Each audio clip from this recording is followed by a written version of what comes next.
Hello friend, this is Alpana Singh and welcome to learn with Alpana. तो चलिए friend, देखिए आज फिर से हम आप सभी लोगों के लिए home science MA fourth semester का जो स्कोप है ह्यूमन डेवलपमेंट यानी कि मानव विकास, इसके पेपर 2 को लेकर के आए हैं, जिसका नाम है care of children with disabilities and illnesses. ठीक है, यानी कि असमर्थ एवं अक्षम बालकों की देखभाल।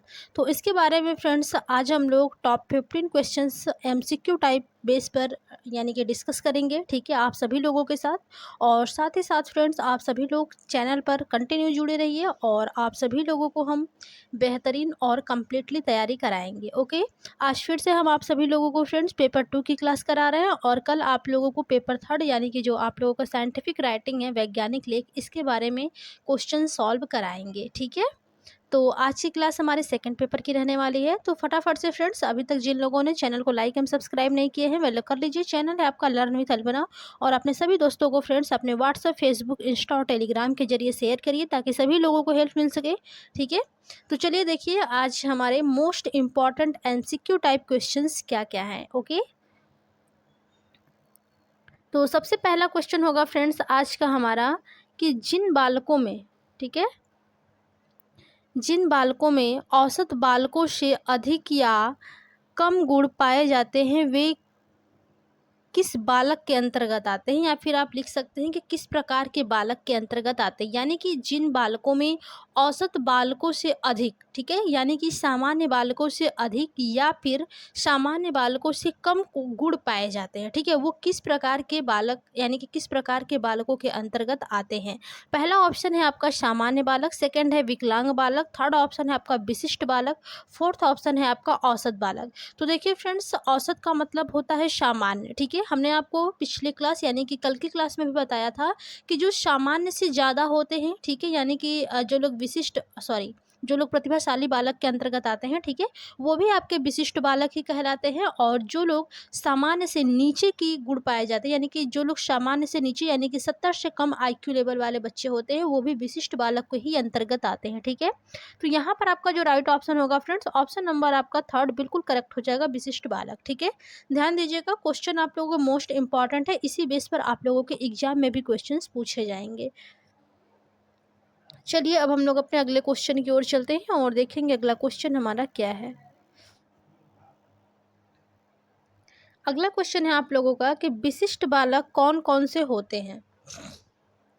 अब आपको बताना है कि विशिष्ट बालक कौन कौन से होते हैं। देखिए, हमने आप सभी लोगों को जाहिर सी बात है पहले ही बता दिया है। ठीक है, जो लोग औसत से ज़्यादा गुण वाले होते हैं और जो लोग औसत से कम युक्त बालक होते हैं, ठीक है, यानी कि अक्षमता से, वो भी कौन से बालक होते हैं, विशिष्ट बालक। उसी में देखिए इसी प्रकार से क्वेश्चन आप लोगों से पूछा है कि विशिष्ट बालक कौन कौन से होते हैं। तो पहला ऑप्शन दिया है शारीरिक अक्षमता से युक्त बालक, यानी कि जो शारीरिक रूप से कमजोर बालक होते हैं। ठीक है, सेकेंड ऑप्शन दिया है मानसिक अक्षमता से युक्त बालक, थर्ड ऑप्शन है प्रतिभाशाली बालक, ये बालक रहेगा। ठीक है, बालक, और लास्ट में आपका फोर्थ है उपर्युक्त सभी। तो देखिए फ्रेंड्स, जो विशिष्ट बालक होते हैं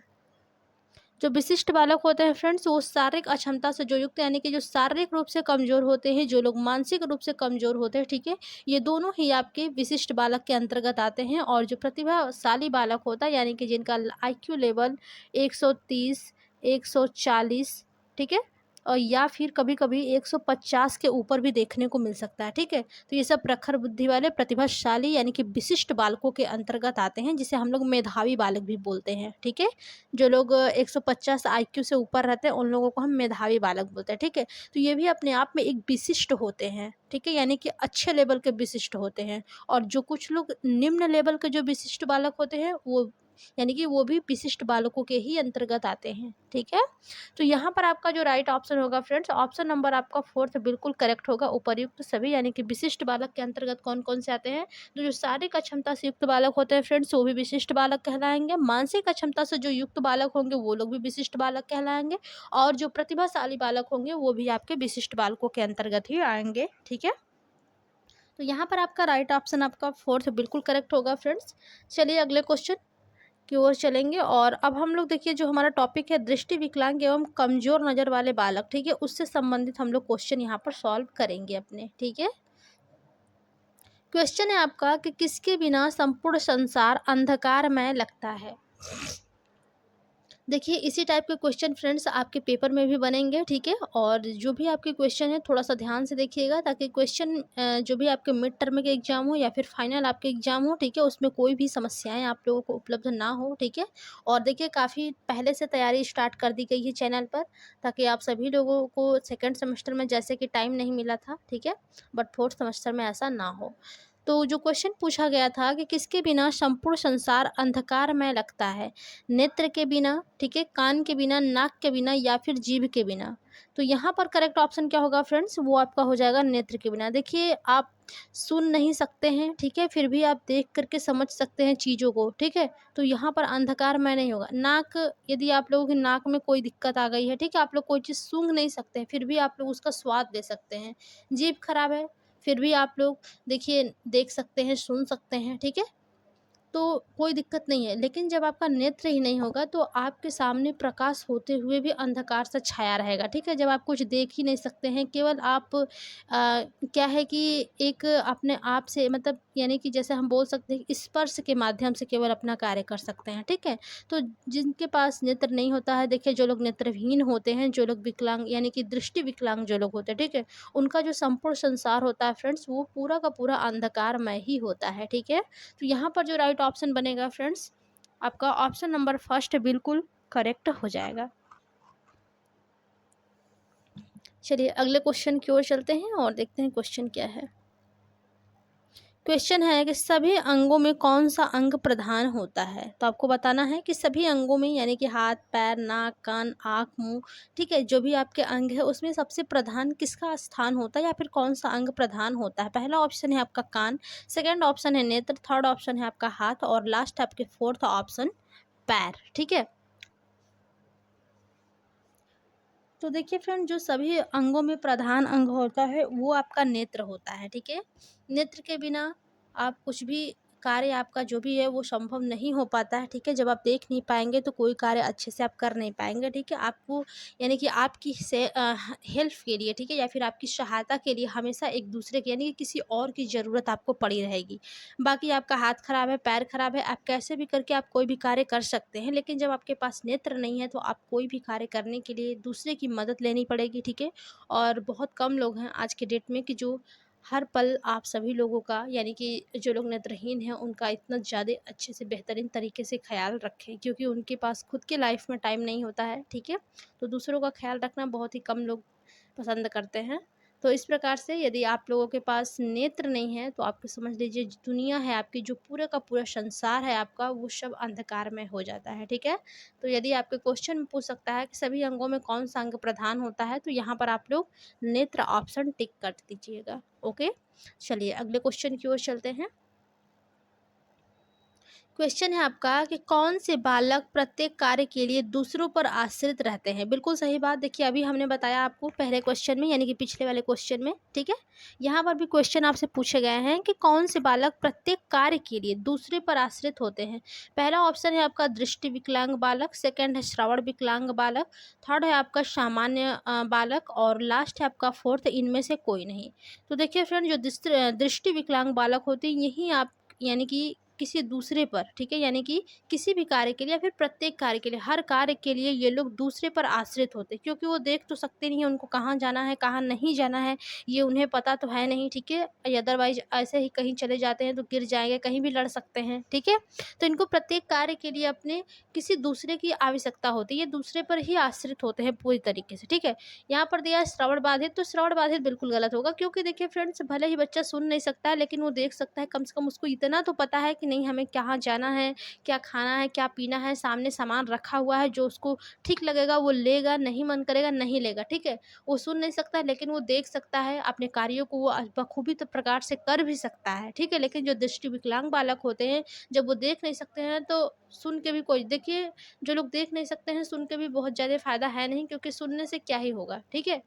मान लीजिए अब वो बोल सकते हैं, सुन नहीं सकते हैं तो ठीक है, आपकी बातों का जवाब दे सकते हैं, हाँ मुझे यहाँ जाना है, ये करना है, वो करना है, लेकिन जब तक वो देख नहीं सकते हैं तो वो पूरी तरीके से बिल्कुल दूसरों पर ही आश्रित रहेंगे। सामान्य बालक का कोई यहाँ पर काम नहीं है। सामान्य बालक औसत बालक होते हैं जिनका आईक्यू लेवल 90 से लेकर के 110 तक होता है, ठीक है।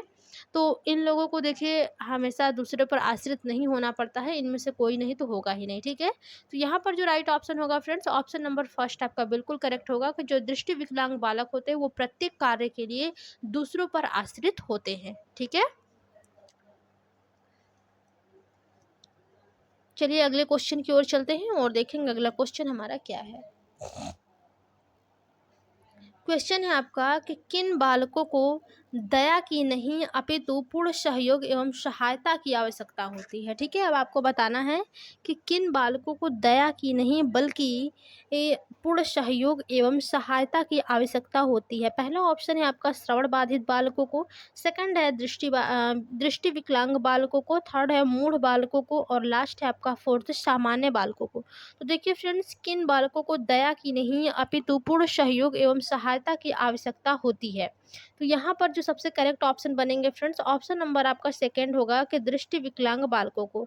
देखिए इनको आप यानी कि आप इनको दया करेंगे कि नहीं चलो बच्चा देख नहीं रहा है, ठीक है, ये ऐसा है वैसा है, इसके साथ ऐसा होना चाहिए था, ठीक है। तो आप यहाँ पर दया का भाव मत दिखाइए, ठीक है। दया का भाव आप दिखाएंगे तो उससे कुछ होने वाला नहीं है, बल्कि जो उस लायक है यानी कि जो लोग अयोग्य हैं, ठीक है, जो देख नहीं सकते हैं, बल्कि आप 2-4 दिन रह करके, 2-4 महीने रह करके, यदि आपका रिलेशन का है, ठीक है, आपके अगल बगल का बच्चा है, तो आप उसका जहाँ भी उसको ज़रूरत पड़े, आवश्यकता पड़ रही है, आप उसकी सहायता करिए, ठीक है।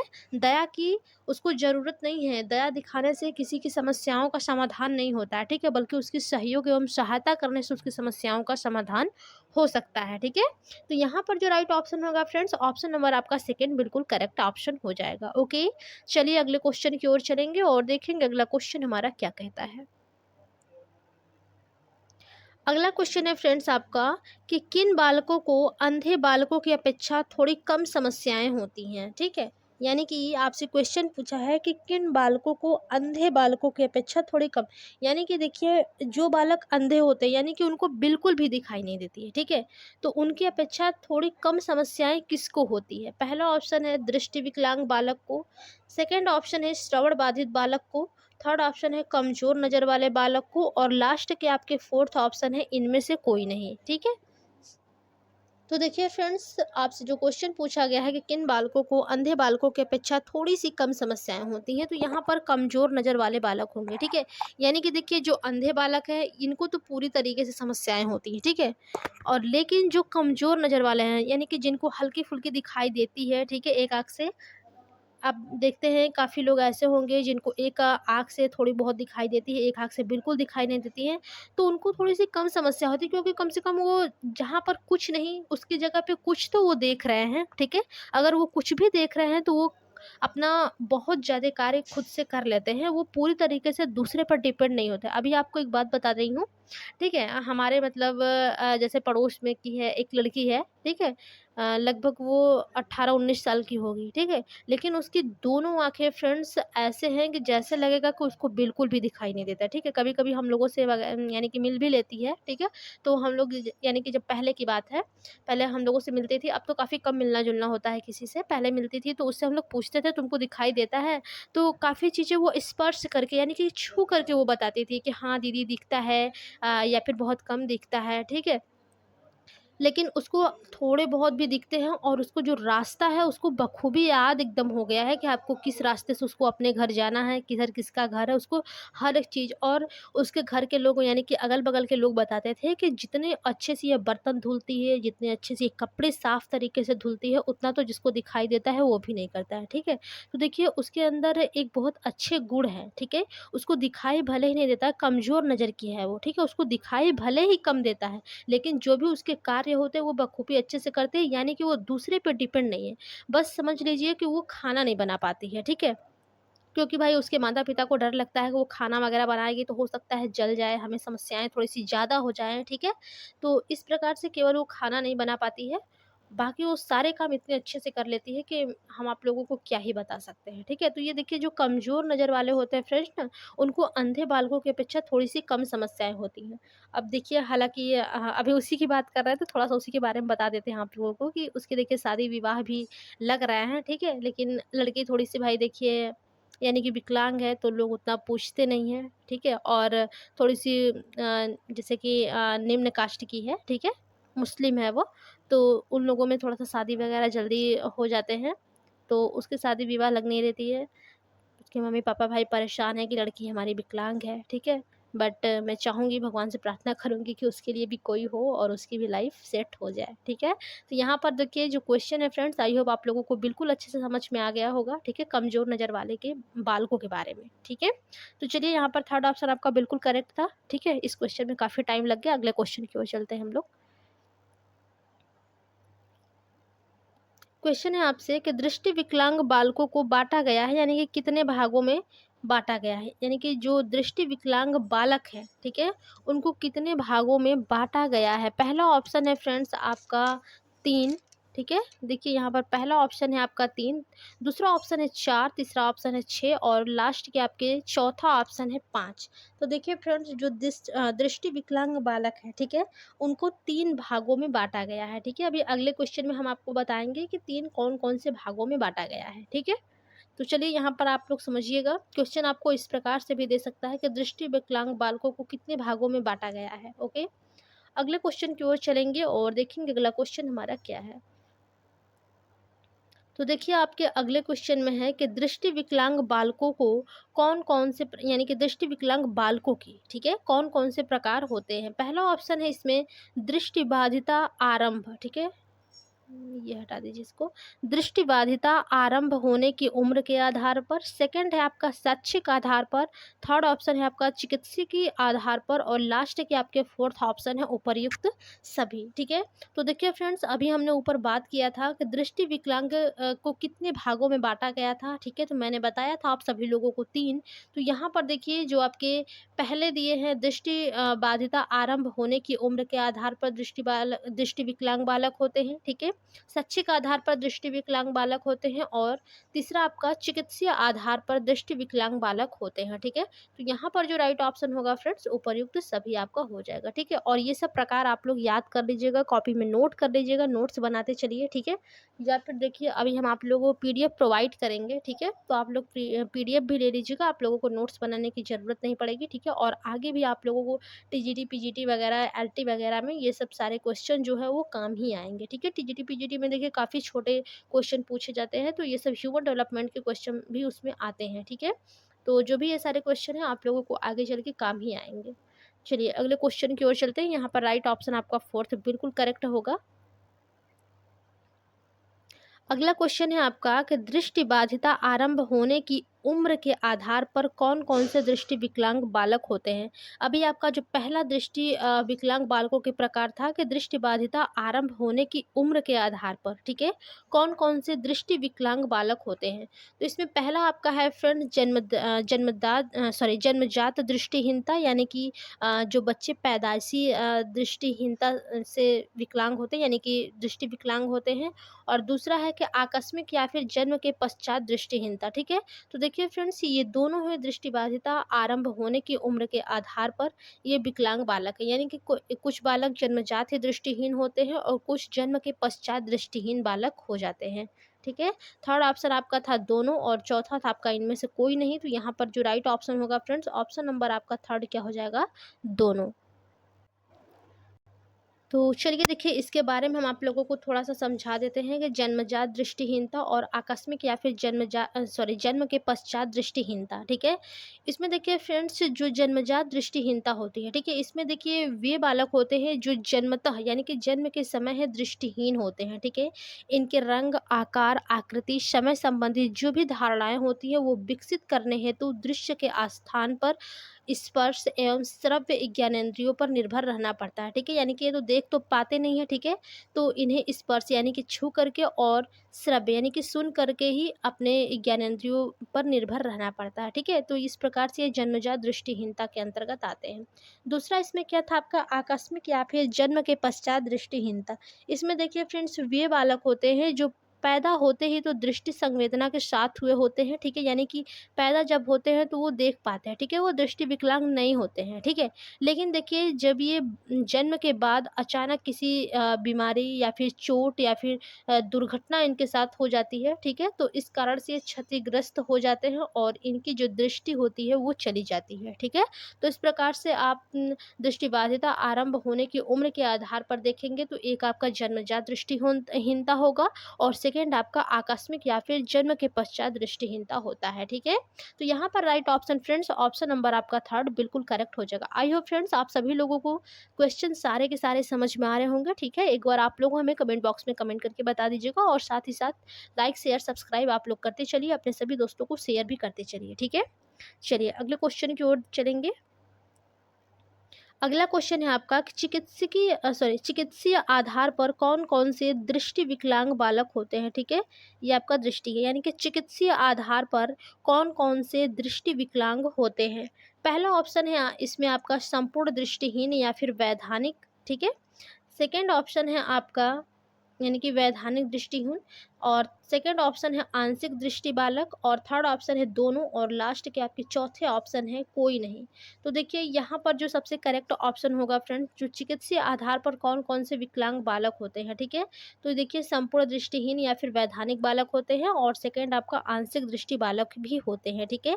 यानी कि ये दोनों ही ऑप्शन आपका बिल्कुल करेक्ट हो जाएगा। तो यहाँ पर आपका करेक्ट जो ऑप्शन बनेगा फ्रेंड्स, ऑप्शन नंबर थर्ड आपका बिल्कुल करेक्ट होगा।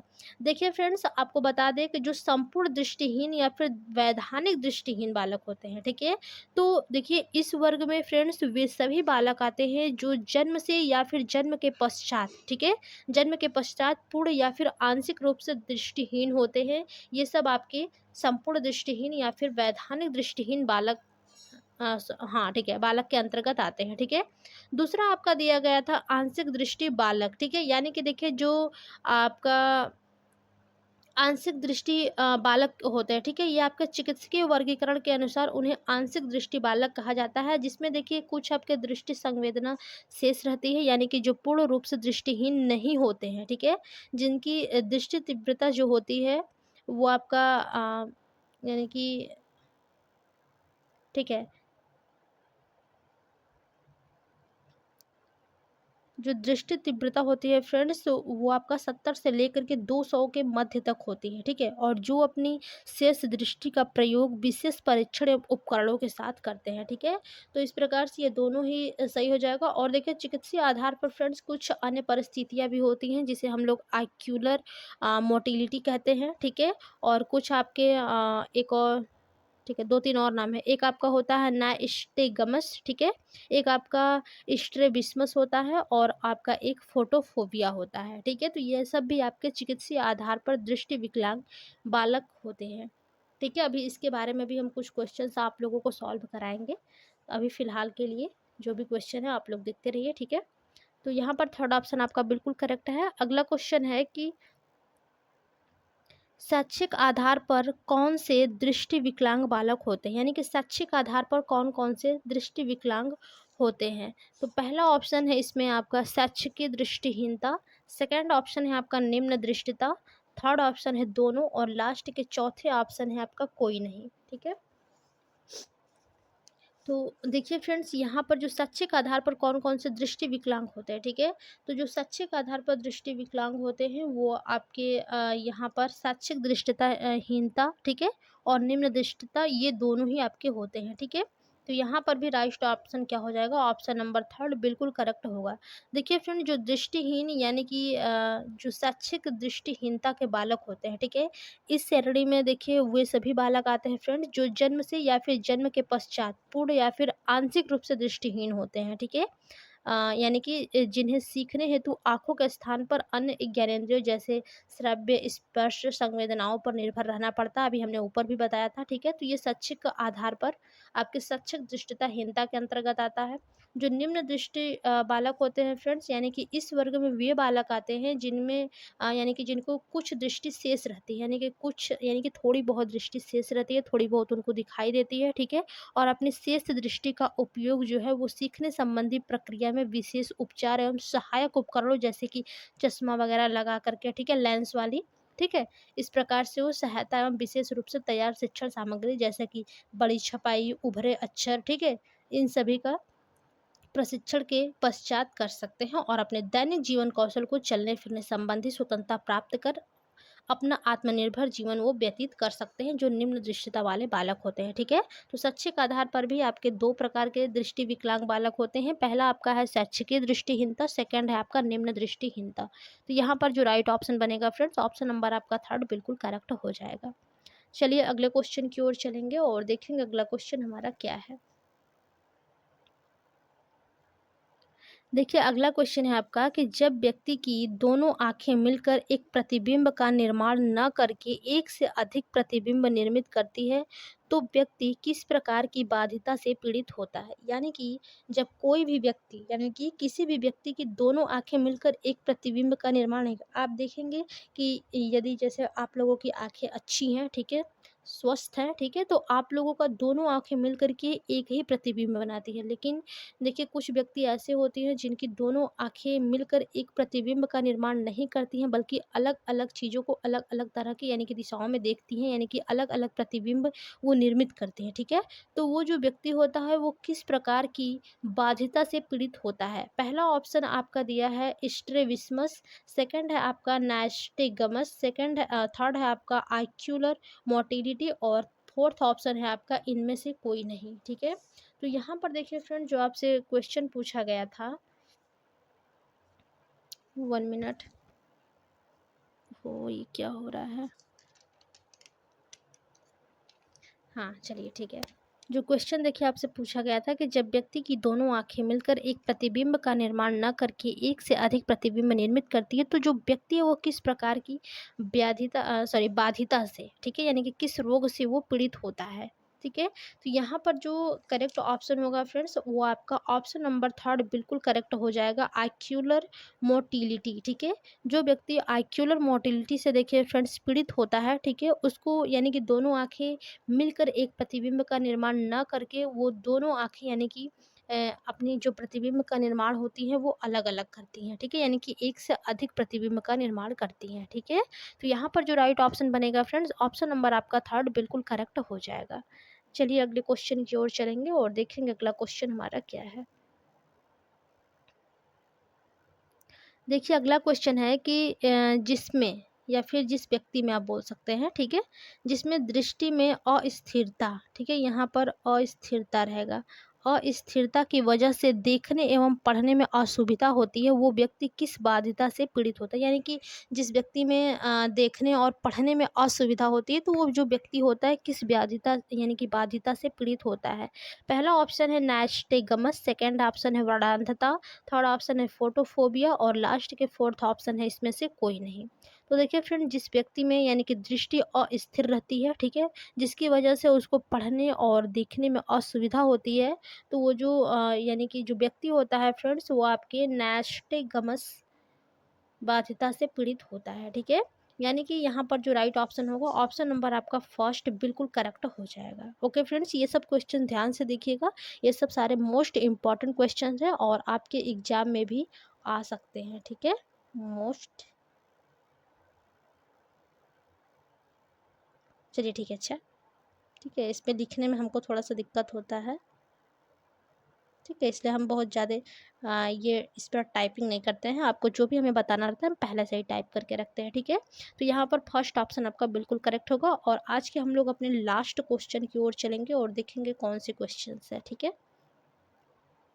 क्वेश्चन है आपका कि जिस व्यक्ति के आँखें में भंगोपन या फिर तिरछापन हो जाता है वह व्यक्ति किस प्रकार के बाधिता से पीड़ित होता है। भंगेपन देखेंगे कि जैसे कोई व्यक्ति होता है वो तिरछापन लेकर के थोड़ा सा उसकी आँखें होती है, आपको ही वो देखेगा लेकिन आपको लगेगा कि वो किसी और को देखता है, ठीक है, किसी और की तरफ देख रहा है।